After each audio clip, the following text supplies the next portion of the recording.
اور کریم خدا اپنے بندے کا حق نہیں رکھتا۔ اگر یہ بندہ اللہ کی راہ میں پیاری چیز دیتا ہے، اللہ رب العزت اس بندے کو اس سے بھی پیاری چیز عطا فرماتا ہے۔ اگر یہ بندہ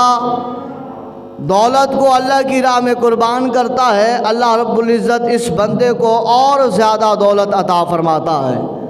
اگر یہی بندہ اپنی عزت کو اللہ کی راہ میں قربان کرتا ہے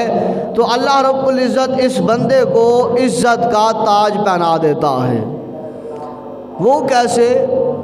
کہ اب ایک بندہ داڑھی مبارک رکھ لیتا ہے، گھر والے دیگر کہتے ہیں ابھی داڑھی نہ رکھ، یہ بندہ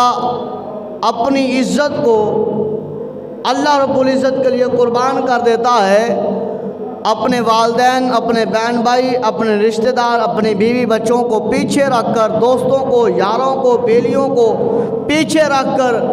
اللہ رب العزت کے حکم کو اپناتا ہے، اللہ کی راہ میں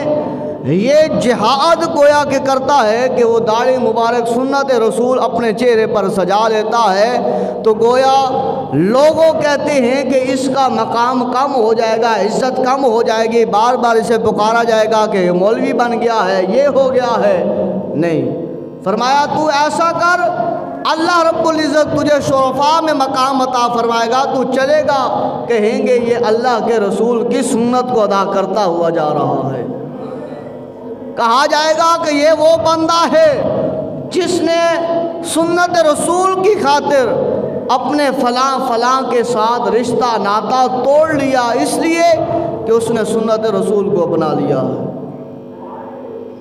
اور یہ یاد رکھ لیں کہ جو سنت رسول کو اپناتا ہے، محبوب علی نبی جینا علیہ السلام اس پر راضی ہو جاتے ہیں۔ اور جو بندہ کسی کافر کی مشابہت اختیار کرتا ہے